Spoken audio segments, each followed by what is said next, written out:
Bismillahirrahmanirrahim.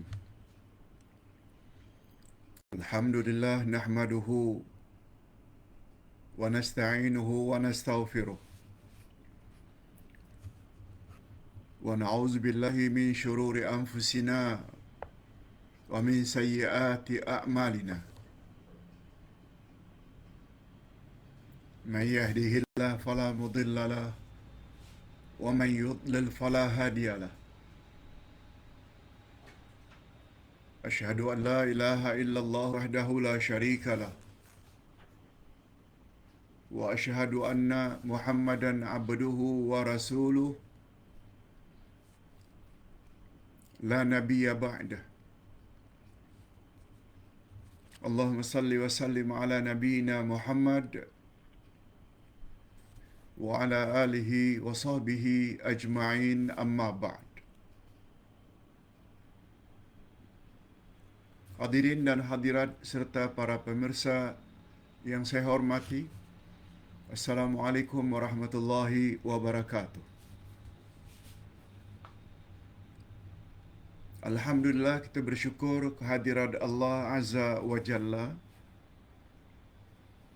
Seperti biasa pada setiap hari Rabu, kita akan belajar Al-Asma'ul Husna.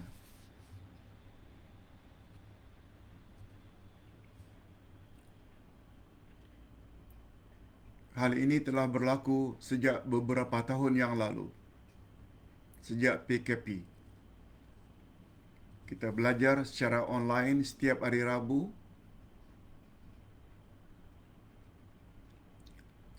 Adalah Al-Asma'ul Husna. Yang pada pagi ini,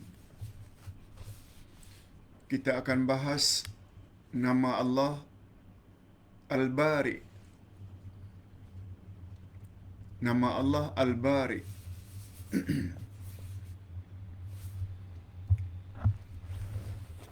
Berdasarkan kitab ini, mengenal Allah melalui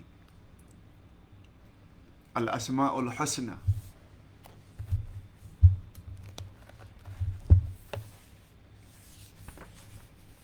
Dari halaman 219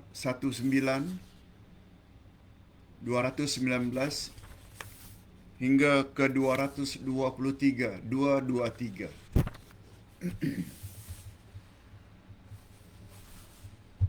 Hadirin dan hadirat serta para pemirsa yang saya hormati,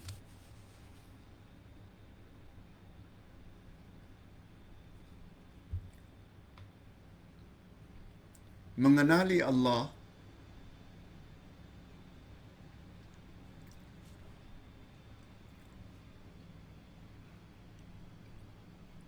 yang paling tepat, mengenali Allah melalui dua cara. Pertama, melalui Al-Asma'ul Husna, sebagaimana yang kita akan pelajari hari ini.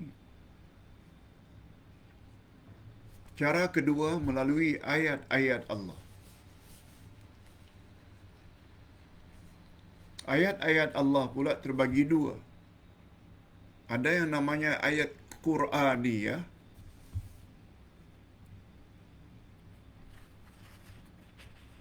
sebab ayat-ayat Quran adalah ucapan Allah, perkataan Allah,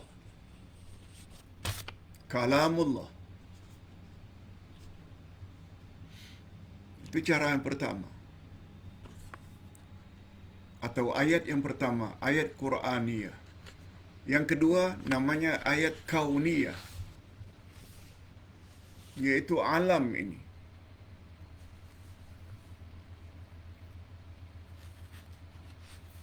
Makna ayat adalah tanda-tanda.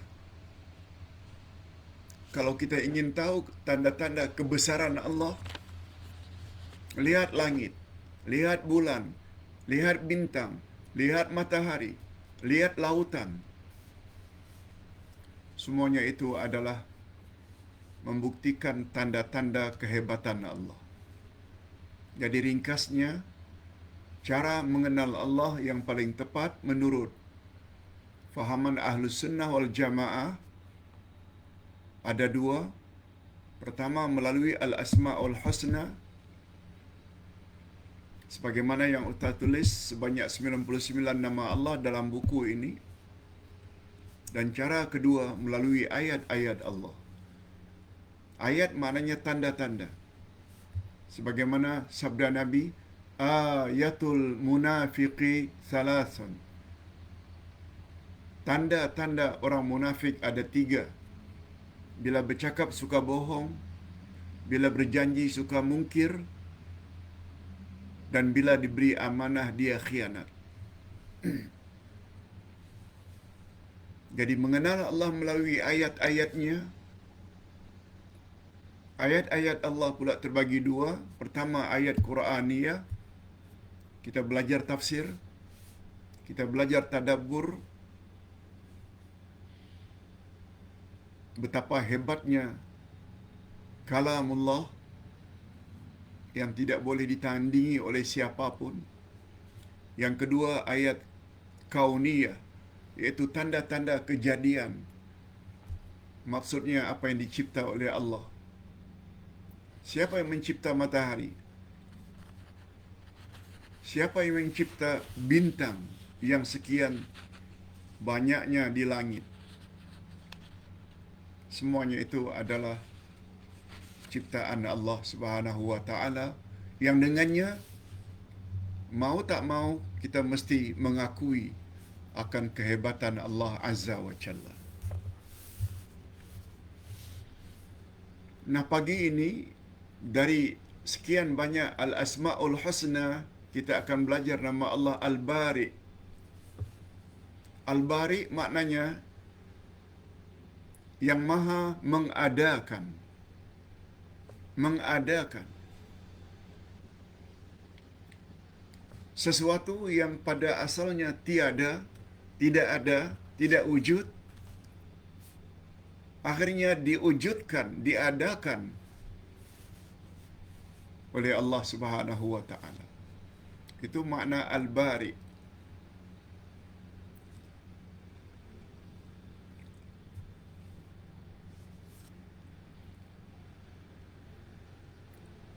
Dalam kesempatan ini kita akan bawa beberapa poin.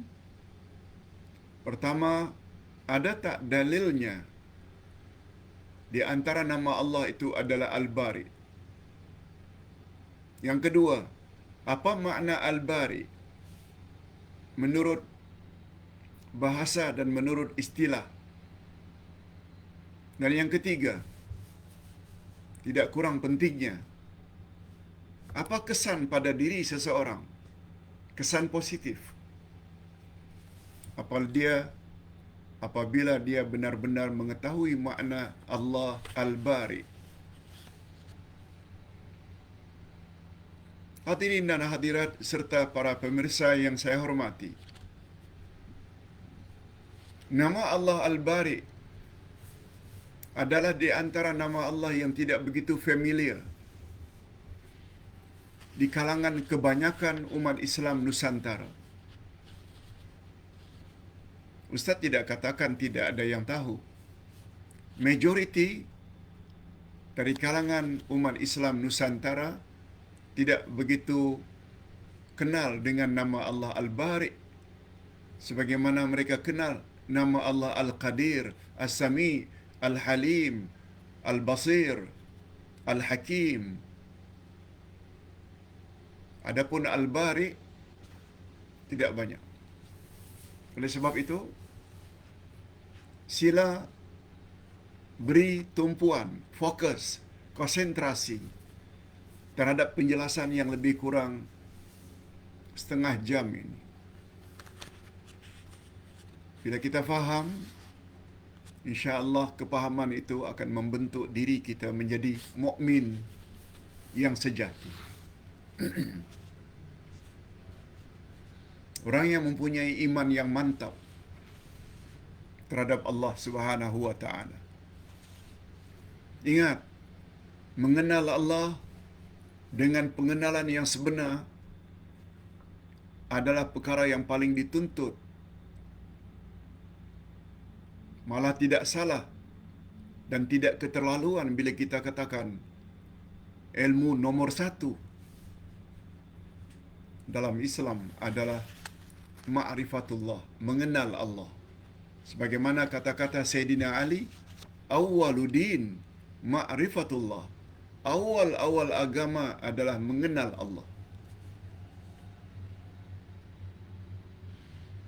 Nah, sekarang kita ingin tahu, ada tak dalil tentang nama Allah Al-Bari? Ada. Allah sendiri yang sebut. Di dalam Al-Quranul Karim, surat Al-Hasyr ayat yang ke-24.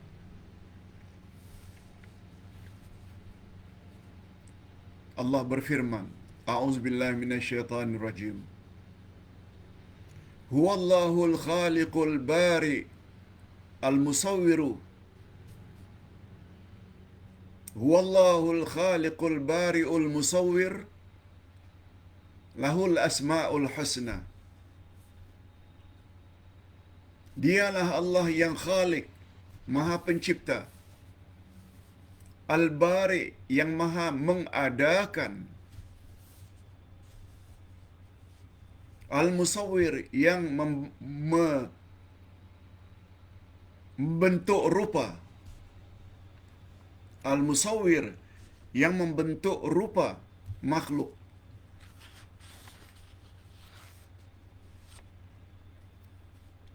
Walahul asma'ul husna, dan dia mempunyai nama-nama yang terbaik. Al-Hasyr ayat 24.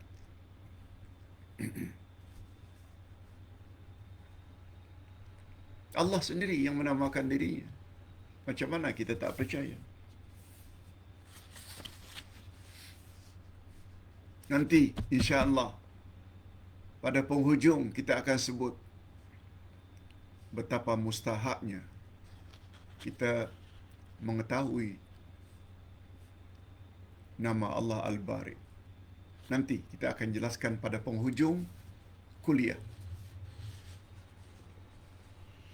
Sekarang kita berpindah dari dalil nama Allah Al-Bari kepada makna Al-Bari. Menurut bahasa, Al-Bari mempunyai dua makna.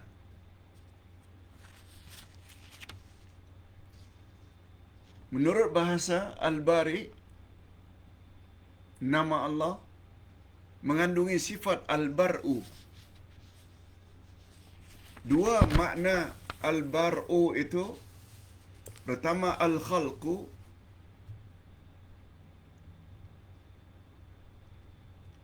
penciptaan, Allah yang mencipta.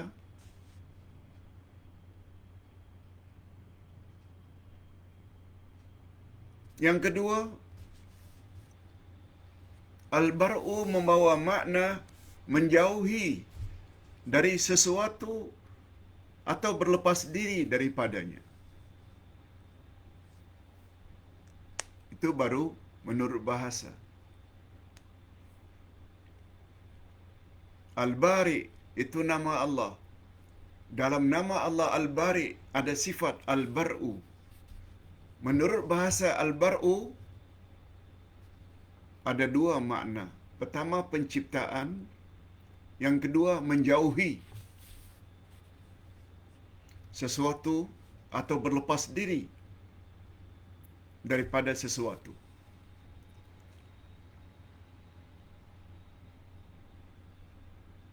Hadirin dan hadirat rahimakumullah.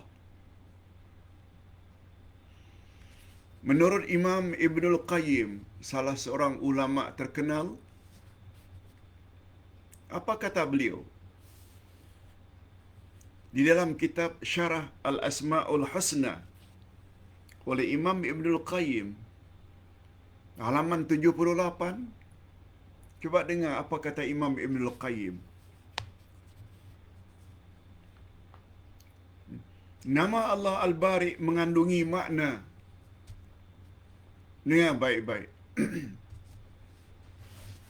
Nama Allah Al-Bari mengandung makna, dialah Allah yang mengadakan sesuatu dari tiada kepada ada.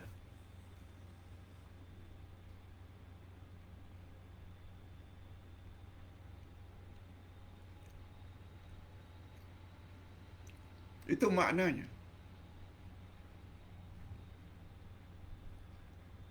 Tidak ada yang mempunyai sifat seperti ini.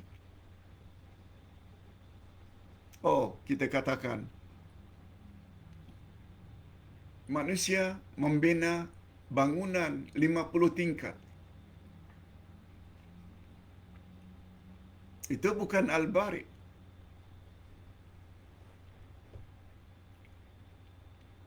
Sebab bangunan 50 tingkat itu mereka buat dari sesuatu yang memang wujud.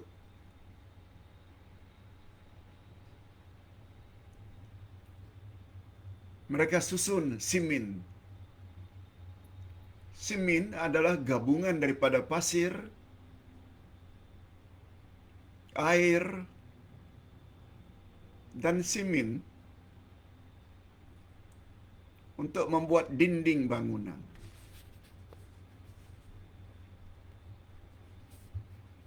Sedangkan air dan pasir sesuatu yang memang wujud.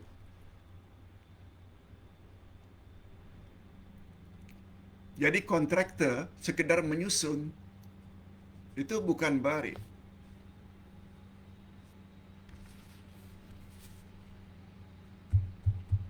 Seorang yang membuat jam, seseorang yang membuat laptop, seseorang yang membuat buku, itu bukan bari. Mereka susun-susun saja. Sesuatu yang memang wujud. Tapi Al-Bari, Allah Subhanahu wa ta'ala mengadakan sesuatu yang sebelumnya tiada. Itu makna Al-Bari.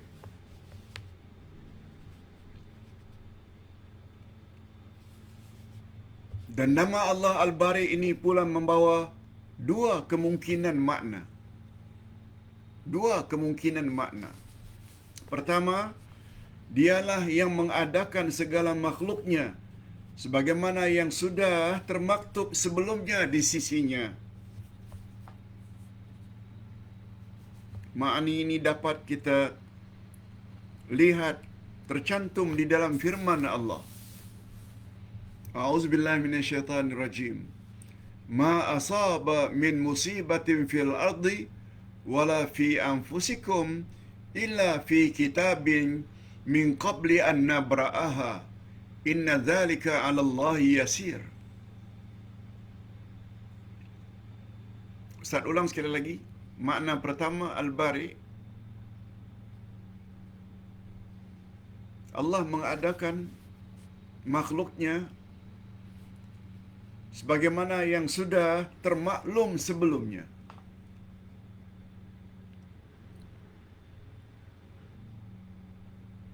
Allah Subhanahu wa ta'ala cipta murabbi dalam bentuk seperti ini.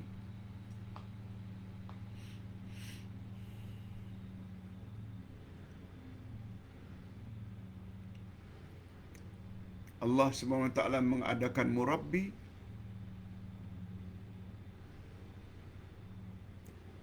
sesuai dengan yang sudah termaklum sebelumnya. Yang termaklum sebelumnya itu adalah di Lauh Mahfuz. Sebab bila kita belajar iman kepada takdir, kan ada bab penulisan. Pertama, ilmu Allah yang maha luas. Kemudian Allah cipta kalam, pen. Kemudian Allah suruh, wahai kalam, pen, tulis olehmu. Pen bertanya, apa yang aku akan tulis, ya Rabb, oh Tuhan? Lalu Allah dengan ilmunya yang maha luas katakan, dan pen menulis. Tulisan pen itulah yang namanya Lauh Mahfuz. yang wujud sejak azali. Sebelum Allah mencipta makhluk ini, sebelum mencipta langit dan bumi dan isi kandungannya, 50,000 tahun sebelum Allah mengadakan langit dan bumi. Itu makna Al-Bari. Lalu pada tahun sekian, 1946, lahirlah seorang baby yang diberi nama Abdullah bin Yasin. Dalam bentuk seperti ini,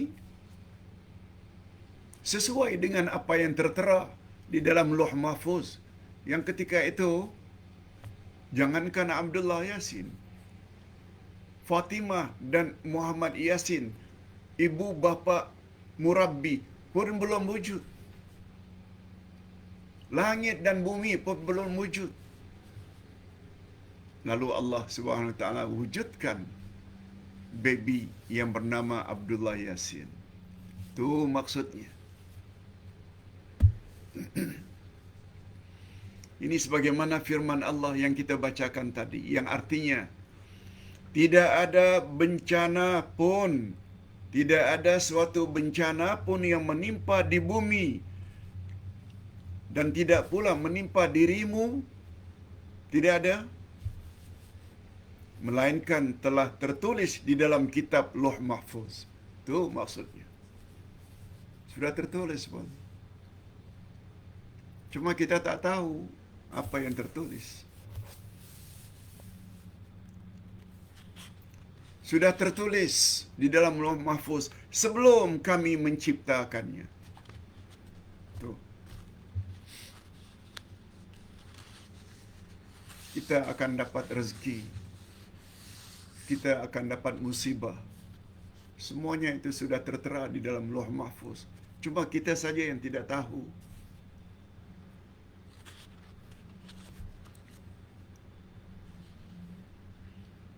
Cuma sebagaimana yang kita sudah belajar, takdir itu terbagi dua.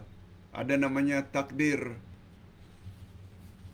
mu'allaq, ada namanya takdir mubram. Takdir mu'allaq maknanya takdir yang tergantung. Takdir jenis itu Allah Subhanahu Wa Taala boleh robah bila kita meminta. Itu namanya takdir mu'allaq. Satu lagi namanya takdir mubram.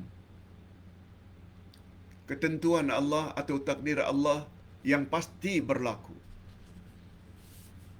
Apa contoh takdir mu'allaq? Allah akan turunkan bala, Allah akan turunkan ujian, Allah akan berikan nikmat.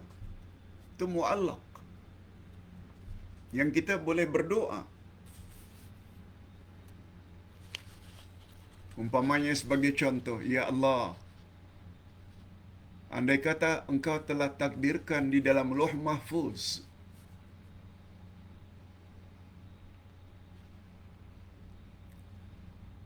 bahwa aku ketika mati mendapat su'ul khatimah, aku mohon ya Allah, tolong robah agar aku mendapat husnul khatimah. Ya Allah, andai kata Engkau cipta aku keluar dari rahim ibuku, aku ya Allah, andai kata aku mendapat zuriat yang dalam takdirmu sudah tertulis, zuriat tersebut akan cacat, tidak sempurna. Aku mohon ya Allah, jauhilah dari anakku atau cucuku kecacatan tersebut. Itu namanya takdir mu'allaq. Dan takdir mu'allaq boleh dirubah oleh Allah jika Allah berkehendak, disebabkan doa manusia. Itu sebabnya orang tua-tua kita ada menyebut doa tolak bala. Boleh. Sebagaimana yang Ustaz pernah sebutkan, sebagaimana doa yang diajar dan dibaca selalu oleh Abdullah bin Umar bin Al-Khattab. Allahumma in kunta katabtani syaqiyya famhuni waktubni sa'ida. Ya Allah, andai kata engkau telah tetapkan di dalam Lauh Mahfuz, aku akan menjadi orang yang menderita dan merana ketika di dunia. Tolong hapuskan takdir itu ya Allah. Dan gantilah agar aku menjadi orang yang bahagia. Boleh. Itu namanya takdir mu'allaq. Adapun takdir mubram tak boleh dirubah. Sebagai contoh, kullu nafsin dha'iqatul maut. Tiap-tiap orang yang bernyawa, tiap-tiap yang bernyawa pasti mati. Dia manusia ke? Dia jin ke? Dia malaikat ke? Dia binatang ke? Mesti mati. Itu takdir mubram.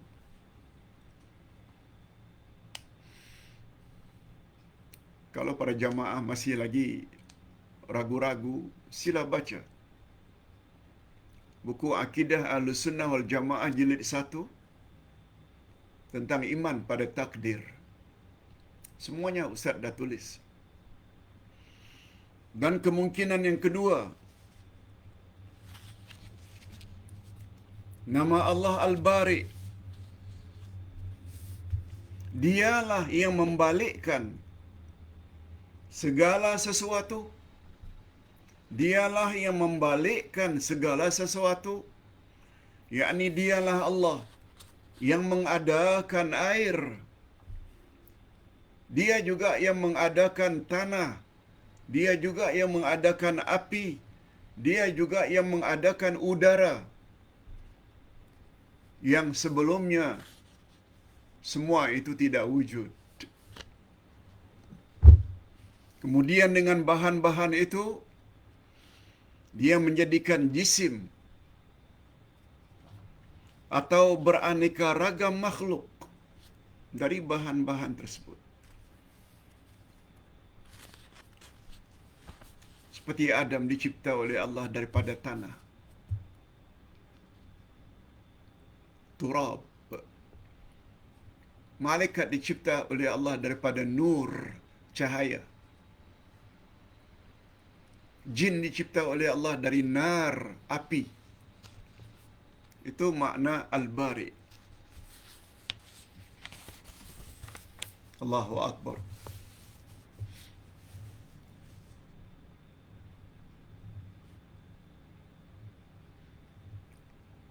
Hadirin dan hadirat serta para pemirsa yang saya hormati. Nah, sekarang sampai kepada bahagian yang sangat-sangat penting, yaitu kesan positif kepada diri orang yang betul-betul mengetahui nama Allah Al-Bari. Di sini Ustaz sebut ada 3. Mudah-mudahan ketiga-tiganya ini ada pada kita setelah kita mendengar makna Al-Bari, maksud Al-Bari. Di sini Ustaz tulis natijah atau hasil kesimpulan dari keyakinan insan terhadap nama Allah Al-Bari, maka akan membawa banyak kesan positif. Yang pertama, dia akan menjadi manusia yang akan tunduk dan patuh dengan sepenuh hati kepada ketentuan Allah. Yang telah mengadakannya, yang sebelumnya dia tiada. Murabbi dalam bentuk seperti ini. Tidak putih, tidak mancung, tidak handsome.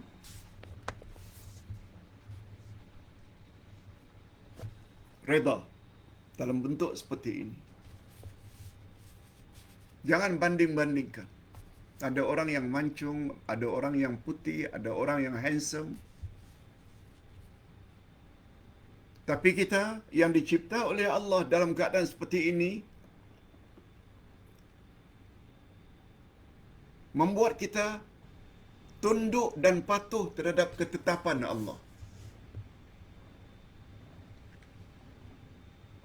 Itu kesan positifnya. Allah jadikan laki-laki.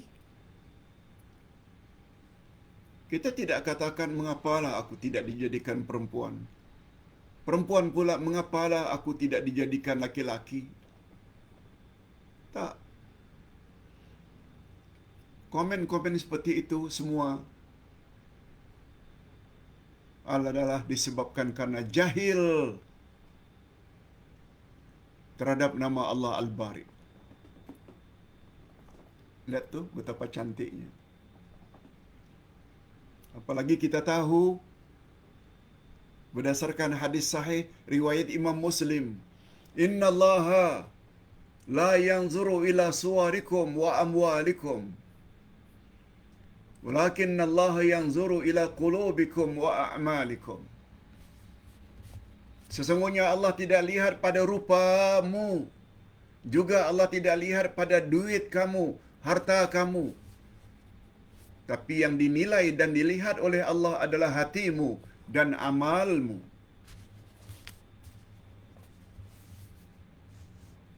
Allah bukan lihat rupa.